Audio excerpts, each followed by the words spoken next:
ठेले पे खड़े होके 2 कौड़ी की चीज खाएंगे, बिहारी जी का प्रसाद नहीं पाएंगे। ये वस्तु उसके लिए है जिसे अपने इष्ट के अतिरिक्त कोई और अनुभव में ना आए। ये अनन्यता वो स्थिति है, जब तक आपको ये याद है, जब तक आपको ये स्मरण है कि राधा वल्लभ जी के मंदिर जाते समय बीच में बिहारी जी का मंदिर आता है, तब तक तो आपको भले बाहर से लेकिन प्रणाम करके ही जाना चाहिए। किसी दिन ऐसी स्थिति हो, आप चले और आप कब मंदिर पहुंच गए, आपको चलते चलते श्री जी के अतिरिक्त कोई और स्मृति में नहीं रहा, उस दिन आप जानिएगा हां ये अनन्य भाव है। जित देखो तित श्याममयी है।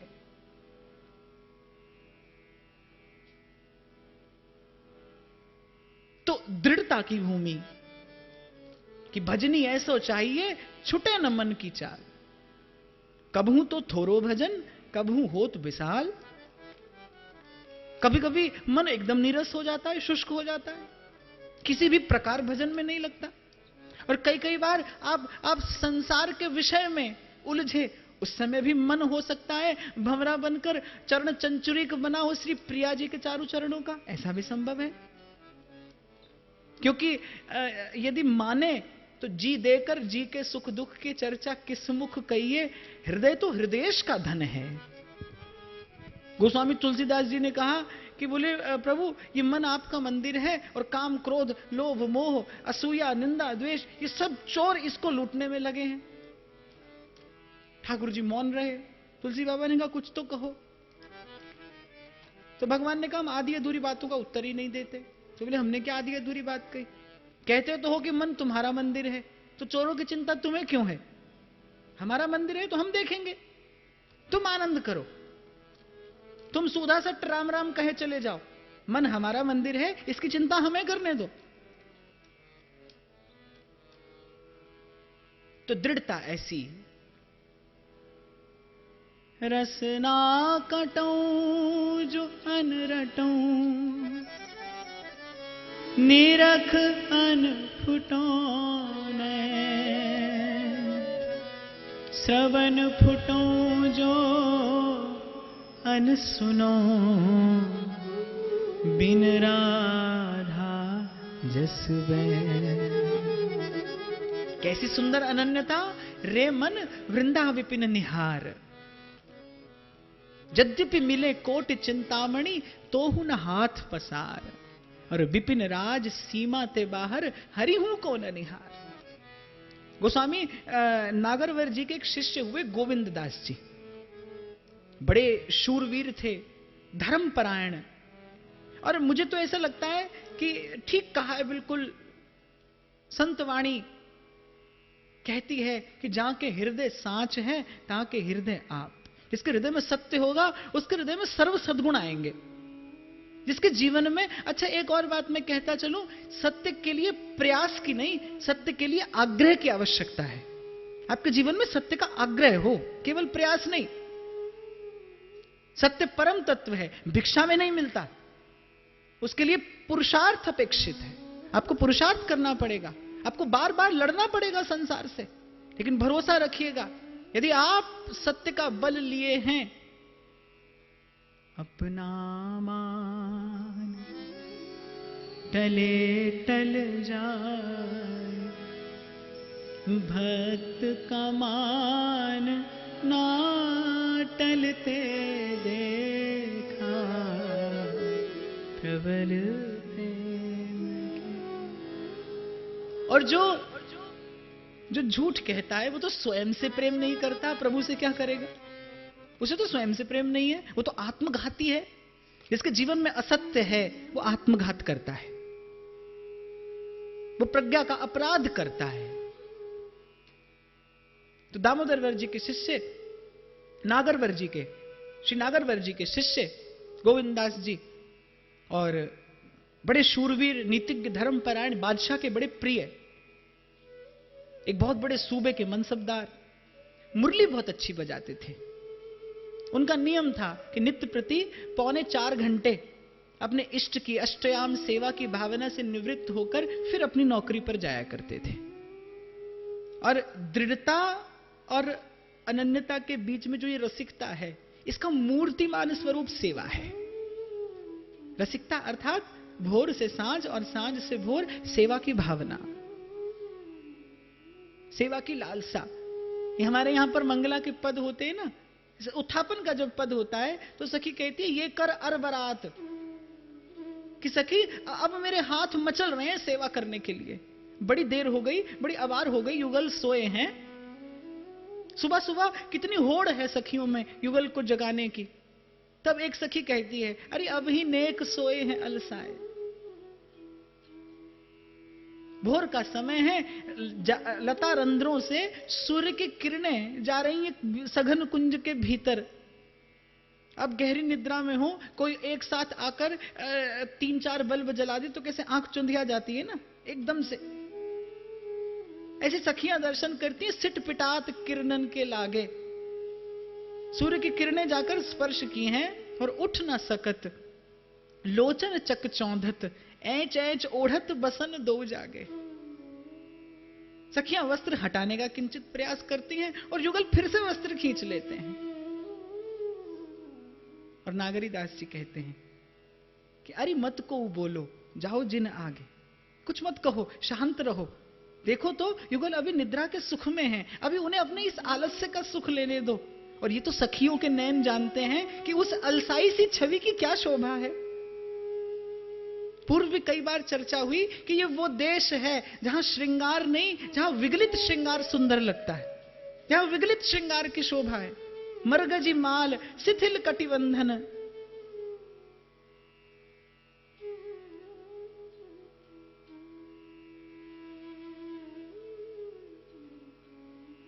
तो जो रसिकता है वो सेवा है, और दृढ़ता और अनन्यता के बीच में ये भाव टिकता है। तो मुरली बहुत अच्छी बजाते थे गोविंदास जी। एक बार बादशाह ने किसी कार्य से उनको दरबार में उपस्थित होने को कहा। उपस्थित हुए। अब बादशाह का उन पर बड़ा स्नेह था, बड़ा आदर करता था बादशाह, तो विद्वेषी लोगों को बड़ी पीड़ा होती थी। जब गोविंदास जी आए तो उनके निंदकों ने सोचा ये बड़ा अच्छा अवसर है। अच्छा, एक भक्त के जीवन में ये लक्षण सदा देखने को मिलेगा आपको। भगवान निंदा कराते रहते हैं भक्त की, संग ही संग, अंदर हाथ सहारा दे और बाहर मारे चोट। क्योंकि मान बढ़ाई ईर्षा तुलसी दुर्लभ ये। व्यास जी तो कहते हैं व्यास बढ़ाई लोक की, ये जो संसार से मिलने वाली जो प्रतिष्ठा है, व्यास बढ़ाई लोक की और कुकर की पहचान। कुकर समझते हो? समझते हो? बस इतना बहुत है। कुकर की पहचान बोले प्यार किए तो मुख चाटी है और बैर किए तनहान। बोले प्यार करो तो मुख चाटेगा और बैर करो तो काट खाएगा। दोनों ही अवस्थाओं में हानि है, जो लोक की प्रतिष्ठा है। और रसिक संतों ने अपने जीवन में अगर सर्वाधिक प्रयास किया है, वैसे तो कोई भी प्रेमी हो, कल भी हम लोग चर्चा कर रहे थे कि प्रेम का गोपन ही प्रेम का वर्धन कराता है। प्रेम को आप जितना दुराएंगे, गुप्त प्रेम सखी सदा दुरइये और कुंज भवन में आइए जाइए। गुप्त प्रेम सदा दुरइये, छिपा कर रखिए। सदा प्रयास किया है भक्तों ने स्वयं को छिपाने का, स्वयं के गोपन का, प्रदर्शन का नहीं। प्रीति आरसी बिमल है, जो को जाने आन, कपट मोर्चा लगत ही और होत दरस की हान। ये बड़ा विमल दर्पण है। कपट का आघात लगते ही दर्शन की हानि हो जाती है, फिर प्रियतम का दर्शन नहीं होता। निंदकों के हाथ अवसर लगा, बोले आज गोविंदास जी बादशाह के दरबार में उपस्थित हैं, तो कोई ऐसी बात कही जाए जिससे ये कर ना सके, बादशाह इन पर रुष्ट हो जाए। तो किसी ने बादशाह के कान भर दिए कि गोविंदास मुरली बहुत अच्छी बजाते हैं, आप इनसे सुनिए। अब बादशाह संगीत का रिजवार था, लेकिन गोविंददास जी का एक प्रण था कि वो मुरली केवल अपने श्री ठाकुर जी को सुनाया करते थे। प्रथम दिन हम लोग चर्चा कर रहे थे, वो बात शायद बीच में रह गई। श्रीनाथ जी के परम प्रिय सखा गोविंद स्वामी प्रातः काल का समय और भैरवी राग गा रहे थे। हमने क्या किया, भैरवी राग की लहरी में ऐसे बह गए, कथा बीच में ही रह गई। प्रातःकाल का समय और गोविंद स्वामी प्रियालाल के वन विहार की भावना में कुंजन कुंजन डोलन बन के कुंजन कुंजन डोलन निकसत निपट साकरी बीथी परसत नाहि निचोलन बन के कुंजन कुंजन डोलन कनक बेल वृषभानुनंदिनी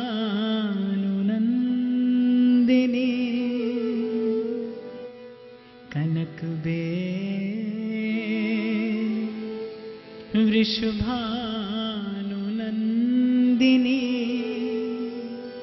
श्याम तमाल चढ़ी रसिकनी रस में रहत गढ़ी रसिकनी रस में रहत गढ़ी। और किसी का स्वर कान में पड़ा, वाह वाह वाह वाह। गोविंद स्वामी ने देखा कि कोई यवन, कोई मलेच्छ चोरी चुपके राग सुन रहा है। उस दिन के बाद से गोविंद स्वामी ने कभी श्रीनाथ जी को भैरवी राग नहीं सुनाया कि राग झूठा हो गया, मेरे लाल जी के अतिरिक्त किसी और ने सुन लिया। इसीलिए हमारे यहां जो वस्तु निवेदन की जाती है श्री ठाकुर जी को, उसे अमनिया कहते हैं। अमनिया, जिसमें मन भी न जाए।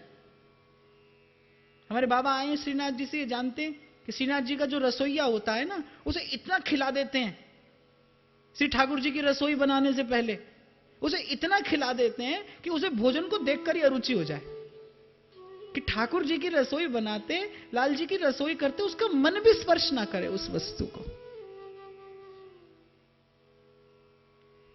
तो गोविंद दास जी का यह प्रण था कि वो मुरली केवल अपने ठाकुर जी के सामने बजाते। बादशाह ने कहा कि गोविंद दास, हमने सुना है मुरली बहुत बढ़िया बजाते हो, पेश करो। निर्भय होकर गोविंद दास जी भरे दरबार में बोले बादशाह सलामत, मैं तनख्वाह लेता हूं आपके लिए तलवार चलाने की, आपके लिए मेरी तलवार चल सकती है, बंसी तो मेरे श्याम सुंदर के लिए ही बजती है। बादशाह चिढ़ गया। निंदकों ने जो सोचा था हो गया कि कुछ ऐसी बात बादशाह से कहला दें जो वो कभी करे नहीं, बादशाह रुष्ट हो जाए, दंड दे। तो उन दिनों बादशाह को एक शत्रु ने बहुत परेशान कर रखा था, उसका नाम था अंबर। तो बादशाह ने कहा ठीक है, जब तलवार चलाने की नौकरी करते हो तो जाओ और शाम से पहले अंबर का कटा सिर लेकर आओ, नहीं तो कल प्रातःकाल तुम्हारा सिर लेकर ही हम तुम्हारी नौकरी की समाप्ति करेंगे। गोविंददास जी ने तलवार उठाई और शाम से पहले उस दुष्ट शत्रु अंबर का कटा शीस लाकर बादशाह को भेंट कर दिया, लेकिन बादशाह के सामने मुरली नहीं बजाई। ऐसी दृढ़ता, जो शीस तली पे धर ना सके वो प्रेम गली में आवे ही क्यों? वो आकर इस प्रेम गली को दूषित कर देगा। इसीलिए ये गली इतनी सांकरी है कि यहां पर किसी का प्रवेश नहीं है। कबीरा इश्क का नाता दुई को दूर कर दिल से, जो चलना राह नाजुक है तो सिर पर बोझ भारी क्या। ऐसी दृढ़ता। अच्छा, दृढ़ता और अनन्यता ये दोनों एक दूसरे से जुड़े हैं, क्योंकि दृढ़ ही अनन्य हो सकता है और अनन्यता ही दृढ़ता का मूर्तिमान स्वरूप है। यहां किसी ने लिख कर दिया है कि आप दूसरे दिन कह रहे थे कि आप चमत्कार की प्रतीक्षा क्यों करते हैं, चमत्कार करके दिखाइए। सदगुरु की कृपा से यदि नाम मिला है तो आप ऐसा कर सकते हैं कि देवता आपके सन्मुख नत होने को विवश हो जाएं। आपको नहीं लगता कि जिसने भी लिखा है ये ऐसे ही शब्द लिखे गए हैं कि क्या आपको नहीं लगता कि ये बात आपने केवल भावुकता में आकर कही है? पहली बात तो मैं क्षमा याचना के साथ आपको निवेदन कर दूं, आज तक मैंने व्यासपीठ से जो कहा है वो या तो मेरा अनुभव है या मुझ पर कृपा करने वाले संतों का अनुभव है।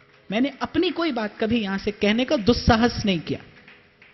जो कहता हूं संतों की बात है, और संत की बात को ब्रह्मा भी चुनौती नहीं दे सकते। अच्छा किया आपने मुझे वो कथा कहने के लिए प्रेरित किया जो शायद मुझे विस्मृत हो चली थी। बड़ा अद्भुत चरित्र, ध्यान देकर सुनना। जिसने प्रश्न पूछा उसका धन्यवाद।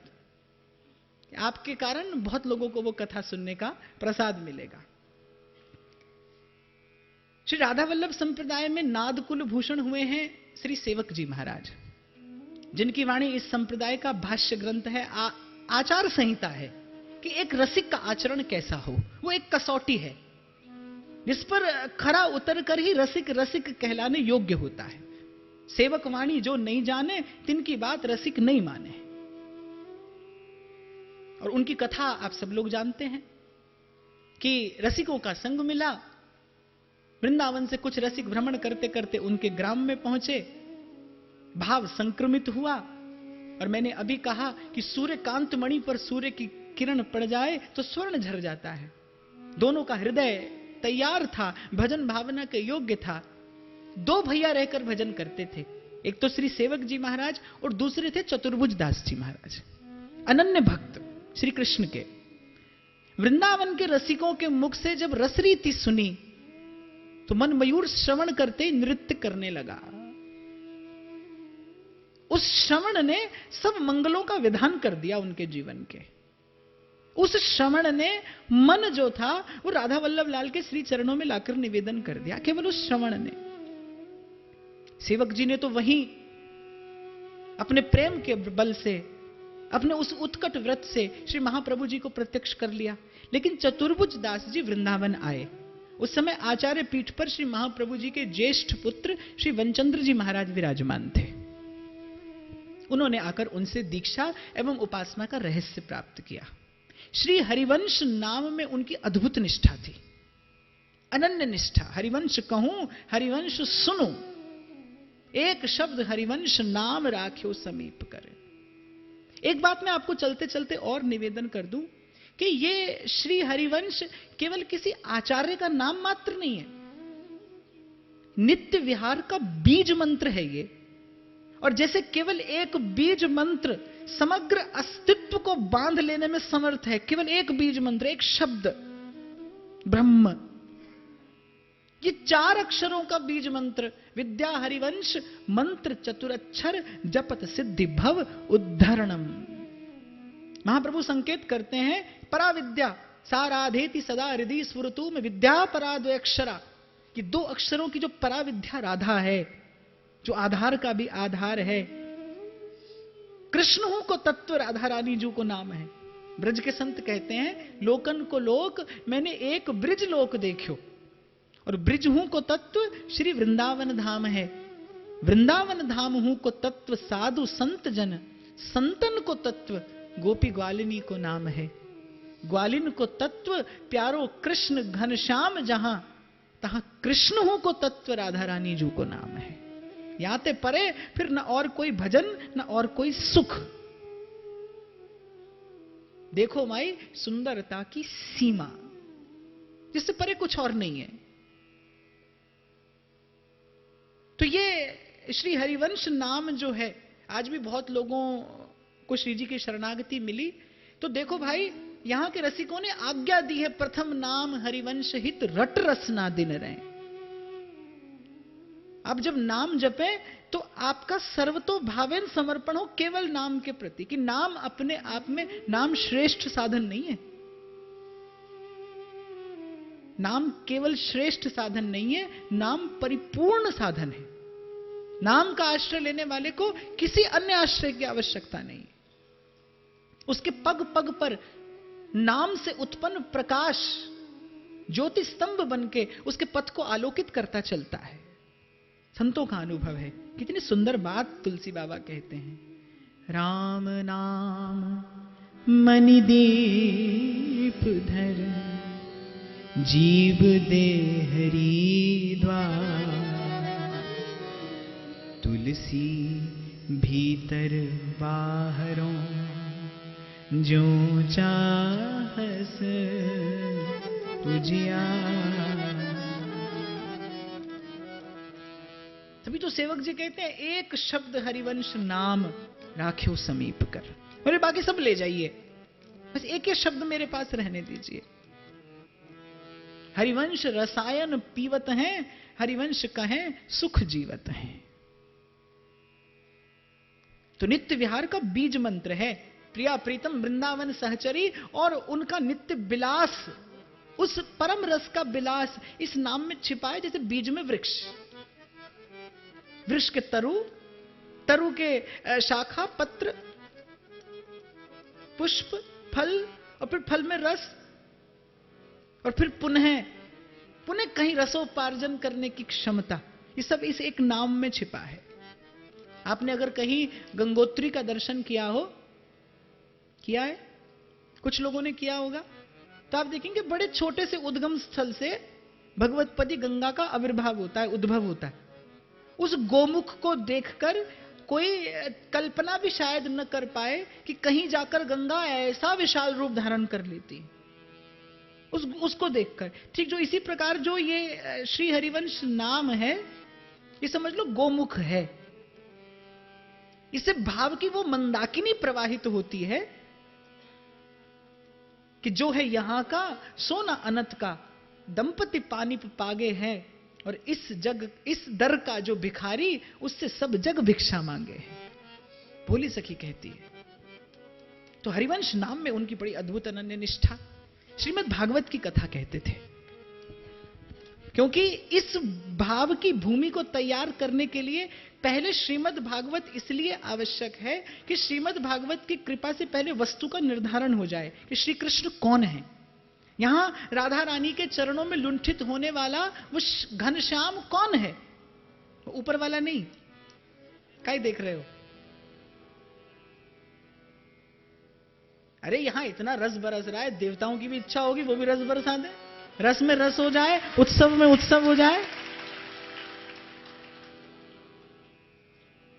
और फिर वैसे भी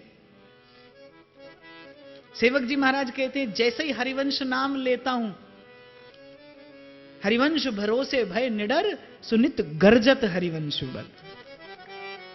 यहां तो वृंदा अटवी पदे पदे आपको चमत्कृति दिखाएगी रस की। एक बार हृदय से कहिए, ओ जय जय राधा वल्लभ श्री हरिवंश, जय जय राधा वल्लभ श्री हरिवंश, जय राधा वल्लभ श्री हरिवंश, जय राधा वल्लभ श्री हरिवंश, जय राधा वल्लभ श्री हरिवंश, जय राधा वल्लभ श्री हरिवंश, जय राधा वल्लभ श्री हरिवंश, जय राधा वल्लभ श्री हरिवंश, जय राधा वल्लभ श्री हरिवंश, जय राधा वल्लभ श्री।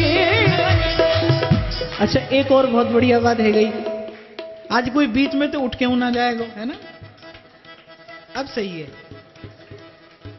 जय जय राधा वल्लभ श्री हरिवंश, जय राधा वल्लभ श्री हरिवंश, जय जय राधा वल्लभ श्री हरिवंश, जय राधा वल्लभ श्री हरिवंश, जय जय राधा वल्लभ श्री हरिवंश, जय राधा वल्लभ श्री हरिवंश, जय राधा वल्लभ श्री हरिवंश, जय राधा वल्लभ श्री हरिवंश, जय राधा वल्लभ श्री हरिवंश, जय राधा वल्लभ श्री हरिवंश, जय राधा वल्लभ श्री हरिवंश, जय राधा वल्लभ। एक बार दोनों हाथ उठाएं। राधा वल्लभ लाल हमारो, राधा वल्लभ लाल, लाडलो राधा वल्लभ लाल, लाडलो राधा वल्लभ लाल, रंगीलो राधा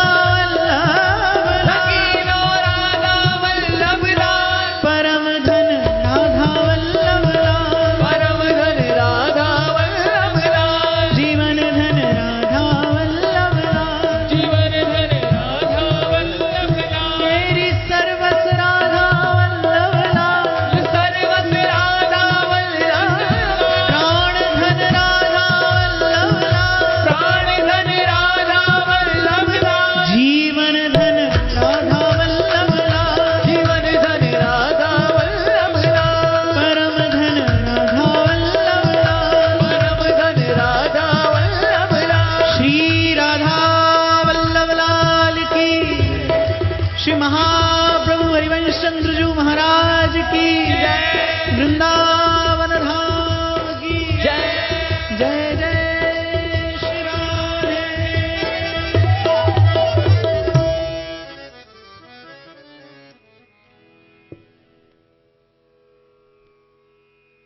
श्रीमद् भागवत की कथा कहते, भक्ति का उदय कराते, भाव के अनुकूल भूमि करके फिर इस नाम का बीज डालते।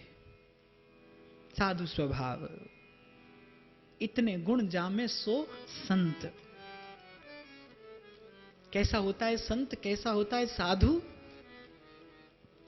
जहां की कृपा ते अनहोनी हूं होए, इतने गुण जामे सो संत। श्री भागवत मध्य जस गावे, श्रीमुख कमलाकंत। हरि को भजन साध की सेवा, सर्वभूत पर दाया। हिंसा दंभ लोभ छल त्यागे, बिस सम देखे माया। इंद्रिय जित अभिमान न जाके, करे जगत को पावन।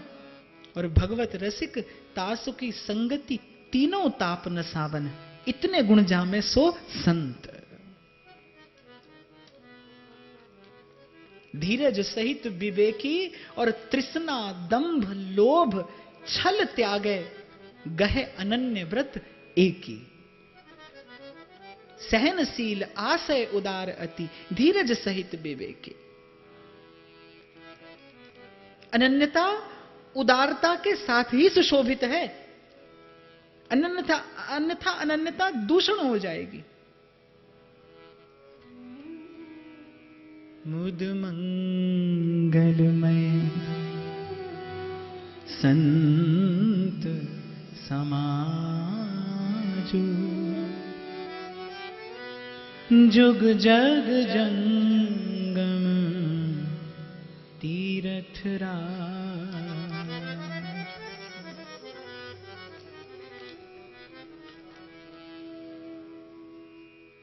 बड़ी गंभीर वार्ता है, सावधान होकर सुनिएगा। संतों की जमात रहती, यत्र तत्र बड़ी निष्ठा उनकी इस भाव में कि विलज्ज उद्गायति नृत्यति च मदभक्त युक्तो भुवनम पुनाति। इस संसार जन्य, इस विषय जन्य वैषम्य को अगर कोई दूर करता है तो कह हित कीजे साधु संगति सो, जावे कलमश जी को। देखो, इस संसार में कोई भी कर्म फल के बिना संभव नहीं है।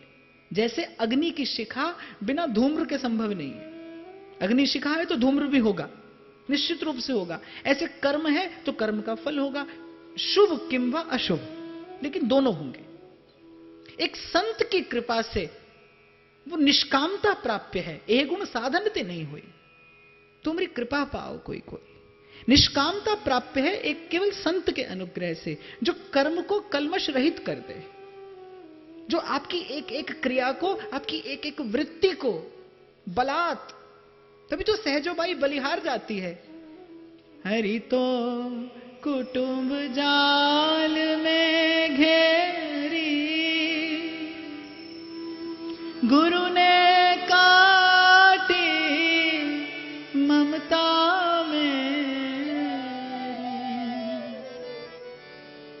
गुरु ने काटी ममता मेरी। राम तजू पे गुरु न बिसा। सेवक जी महाराज कहते हैं, जो हरिवंश को धर्म सिखावे, सोई तो मेरे प्रभु ते प्रभु भारी।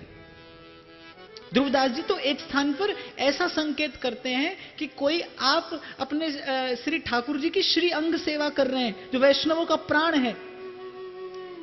आप अपने श्री ठाकुर जी का श्रृंगार कर रहे हैं, श्री अंग सेवा कर रहे हैं। उस समय यदि कोई वैष्णव आ जाए, यदि कोई संत आ जाए, तो श्री ठाकुर जी की सेवा वहीं छोड़कर पहले उस वैष्णव का सम्मान करना चाहिए।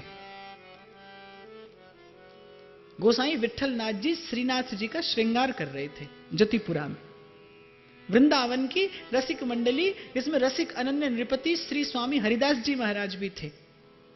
श्रीनाथ जी के दर्शनों की इच्छा लेकर जतिपुरा पहुंचे। कथा कहती है कि श्री गुसाई जी महाराज श्री लाल जी को जामा धारण कराने की सेवा कर रहे थे। जामे की एक बाह पहनाई थी और श्री ठाकुर जी ने बड़े धीर गंभीर स्वर में कहा कि रसिक राज श्री स्वामी जी महाराज पधार रहे हैं, आप उनका स्वागत करिए। श्री गोसाई जी महाराज ने लाल जी को पूरा जामा धारण नहीं कराया, केवल वही एक बाह धारण कराई जो कि त्यों छोड़कर, और श्री स्वामी जी को सत्कार से लेवा लाने के लिए गए। स्वामी जी भाव सिद्ध महापुरुष जैसे ही श्री गोसाई जी को आता देखा, कहा कि अरे जामा तो पूरा धारण करा के आते।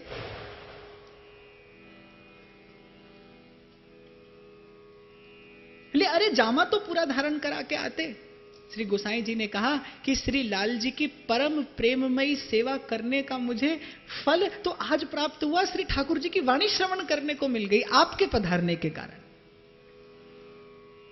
तो यदि ऐसा कोई अवसर उपस्थित हो तो ठाकुर की सेवा छोड़ के भी पहले वैष्णव का सेवा, संत का सेवन करने की आज्ञा है। भक्ति का मर्म है।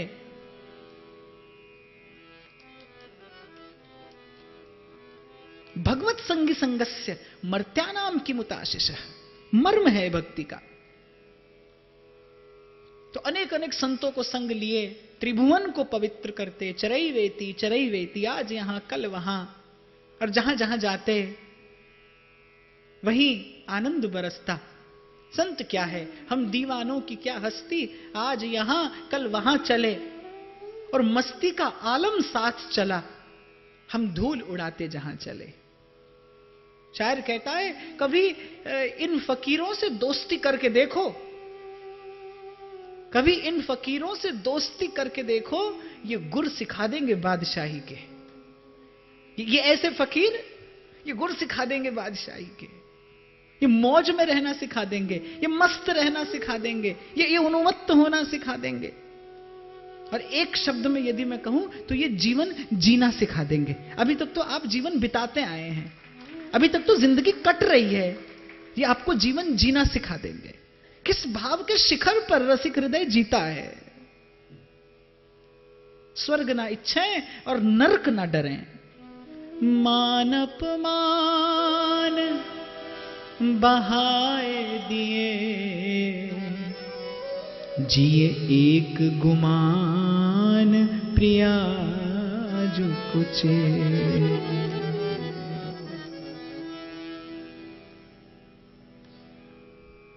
तो एक जगह यात्रा करते करते महाराज श्री की चतुर्भुज दास जी महाराज की जमात संतों की संग में यात्रा कहीं चल रही थी। संध्या हो गई तो एक बड़ा सुंदर बगीचा था, वहीं विचार किया कि आज यही विश्राम करना चाहिए। श्री ठाकुर जी का आसन लगाने लगे कि निकट में एक देवी का मंदिर था। वो पंडा जो देवी की पूजा किया करता था आकर कहने लगा कि यहां आप अपना आसन नहीं लगा सकते। चतुर्भुज दास जी ने कहा क्यों, सबई भूमि गोपाल की, संत के लिए तो वसुधैव कुटुंबकम, सारा संसार उसका परिवार है। बोले क्यों भैया, ऐसा क्यों नहीं कर सकते? बोले यहां देवी का मंदिर है और यहां प्रति मास राजा जो है नर बलि देता है देवी को, और कल प्रातः काल वो नर बलि दी जाएगी, तो आप यहां पर अपना आसन नहीं लगा सकते। चतुर्भुज दास जी ने विचार किया, अच्छा यदि ऐसा है तो फिर तो ये आसन आज यहीं लगेगा। पंडा चिल्लाता रह गया। चतुर्भुज दास जी ने विराजमान किया ठाकुर का नाम मुरलीधर, अपने ठाकुर श्री मुरलीधर जी को विराजमान किया और संतों से कहा कि ले आओ खोल करताल। झांझ डब के साथ संत लोग बड़े उच्च स्वर से कीर्तन कर रहे हैं। राधा जीवन नीलमणि गोपाल मुरलिया, राधा जीवन नीलमणि गोपाल मुरलिया वाले, गोपाल मुरलिया वाले, नंदलाल मुरलिया वाले, गोपाल मुरलिया वाले, नंदलाल मुरलिया वाले। राधा जीवन नीलमणि गोपाल मुरलिया वाले, राधा जीवन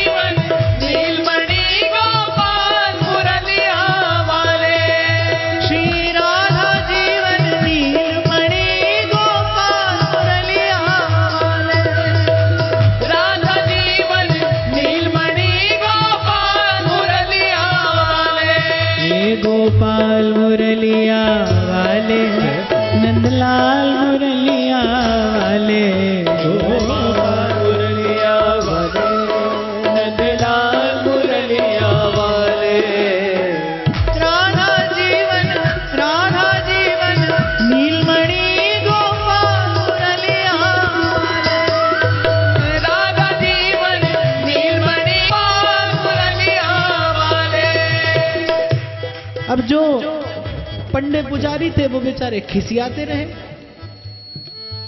और जो देवी जो थी, जो नर बलि स्वीकार किया करती थी, वो श्री चतुर्भुज दास जी के वैष्णव तेज को सहन नहीं कर पाई।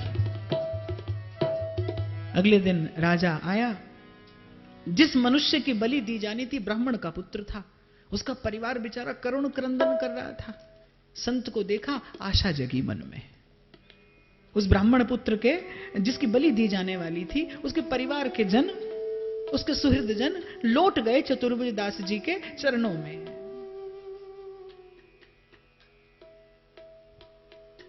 करी दया कोमल चित संता। संत का हृदय कैसा है? नवनीत समाना, माखन से भी कोमल, नेक से ताप से जो द्रवित हो जाए, पिघल जाए। रुदन करते देखा। अब वैसे तो साधु को क्या किसी झंझट से लेना और देना, कछु लेना न देना, मगन रहना। और संसार में है क्या?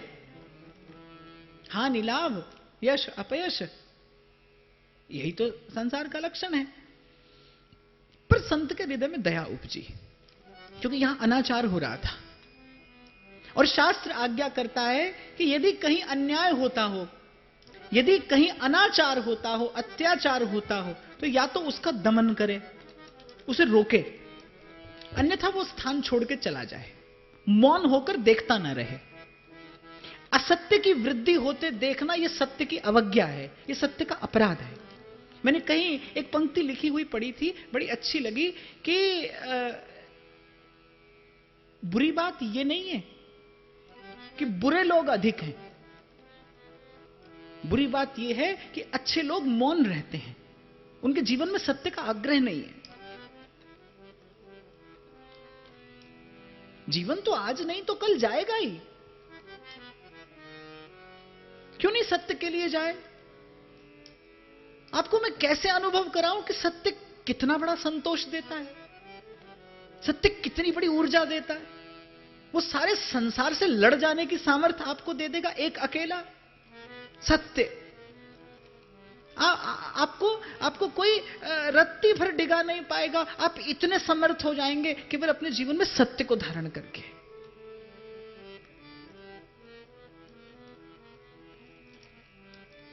तो चतुर्भुज दास जी ने मन में विचार कर लिया कि यदि हम यहां हैं तो हमारी आंखों के सामने ये बलि नहीं दी जाएगी। राजा से अगले दिन राजा जब आया तो चतुर्भुज दास जी ने कहा कि देखो भाई, आपको एक व्यक्ति की बलि देनी है, आप हम में से किसी को भी ले लो, और सबसे बढ़िया माल तो हमने ही खाया है, हम ही को ले लो, लेकिन इस ब्राह्मण कुमार को छोड़ दो, ये हमारी शरण में आया है, ये हमारी शरण में है और इसकी रक्षा करना हमारा धर्म है, इसे छोड़ो। राजा किसी भी कीमत पर तैयार नहीं हुआ। चतुर्भुज दास जी हाथ में अपनी तुलसी की मालिका और जिह्वा पर वही नाम, जय जय राधा वल्लभ श्री हरिवंश, निधड़क देवी के सन्मुख जाकर कहते हैं कि तू किसी भी दृष्टि से देवी कहलाने योग्य है। तुझे संसार जगदंबा कहता है, तुझे संसार जगत जननी कहता है, तू किसी भी दृष्टि से देवी कहलाने योग्य है। चतुर्भुज दास जी ने कहा, अरे मूर्खा, तेरे सामने सत्य का, तेरे सामने दया का वध किया जा रहा है और तू इस प्रकार पाषाण खंड बनी खड़ी है। अगर आज यहां इस ब्राह्मण पुत्र की बलि दी गई तो ध्यान रखना, इस ब्राह्मण पुत्र के साथ मेरी और इस सब संत समाज की बलि आज यही चढ़ेगी। क्या तुझ में सामर्थ्य है इन साधुओं की बलि झेलने की? ऐसे सुदृढ़ विश्वास से गरज कर चतुर्भुज दास जी बोले, ऐसी बिजली कड़की जैसे अभी कड़की थी, और जैसे आप सब लोग भयभीत हो गए थे, मैं देख रहा था, जैसे आप सब लोग भयभीत हो गए थे, ऐसे ही देवी भयभीत हुई। छाती पर प्रहार किया राजा के, जो अपनी हठ धर्मिता लिए खड़ा था, और कहा कि मैंने निर्णय किया है कि मैं अभी अभी इसी संत की, इसी महात्मा की शिक्षा और दीक्षा ग्रहण करूंगी। अब मैं वैष्णवी होना चाहती हूं, और यदि राजा तू भी अपना कुशल चाहता है तो आज्ञा दे अपने समस्त गांव को कि अभी के अभी इस संत का अनुगत्य ग्रहण करे। तू इन संत का अनुगत्य ग्रहण कर, और आज के बाद यदि इस प्रकार का कोई प्रयास किया तो तेरे समेत तेरे समग्र नगर का नाश कर दूंगी। देवी को दीक्षा दी चतुर्भुज दास जी महाराज ने, देवी के गले में कंठी बांधी, माथे पर श्री राधा वल्लभीय तिलक लगाया, और भक्त मालकार कीर्ति गाते हैं चतुर्भुज दास जी महाराज की, श्री हरिवंश प्रताप बल गौण देश तीर्थ कियो। वो देश जहां नरबली एक बड़ी सामान्य सी बात थी। गली गली में, मंदिरों में जब ऐसी हिंसा, ऐसा अनाचार होता था, ऐसा अत्याचार, अपवित्र भूमि, ये रसोपासना तो इतनी कोमल है कि शक्ति की उपासना करने वाला, तामसी उपासना करने वाला व्यक्ति, व्यास जी तो कहते हैं कि एक जगह ऐसी उपासना करने वाला व्यक्ति हो और सामने कोई बाघ खड़ा हो और आपको विवशता हो कि दोनों में से किसी एक को गले लगाना है, तो बोले बाघ को गले लगाना, ऐसे शाक्त को गले नहीं लगाना, वो तो केवल तन की हानि करेगा, ये धर्म की हानि करेगा। साकत संग अगिन लपट लपट जरत क्यों संगत की जाए, ऐसी अद्भुत दृढ़ता। और यहां तो हवा निकल जाती है। शनिदेव का वो मैला कुचैला सा बालक, जिसने कहां किसी कूड़े के ढेर से लोहे का पत्र उठाया होगा। आज शनिवार तो नहीं है, कल है, आने वाला है, कोई बात नहीं। और आपको लगता है कि अगर ये निकल गया तो जाने क्या हो जाएगा। हम तो देखें भैया, सुने, हमने कभी देखे हो तो ना है, और कभी श्री जी दिखावे भी ना। ऐसे बतावे लोग कि कोसी में बहुत लंबी लाइन होवे दर्शनन की, जन कौन को दर्शन है रोए वहां। श्री कृष्ण के अतिरिक्त कोई दर्शनीय है? उनके अतिरिक्त कोई दर्शन करने योग्य है? उनके रहते, हरिभक्ति रसामृत सिंधुकार कहते हैं, उनके रहते जो किसी अन्य का सेवन करता है वो सत्य की अवज्ञा करता है, सत्य की अवहेलना करता है, वो प्रज्ञा का अपराधी है, उसे पाप लगता है।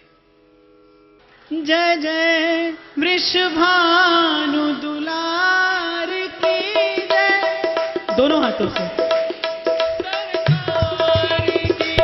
जय जय वृषभानु दुलार की जय, अलबेली सरकार की जय, जय वृषभानु दुलार की जय, अलबेली सरकार की जय। स्वामी निनंद, दोनों हाथों से ताली लगाते हैं, जय स्वामी निनंद कुमार की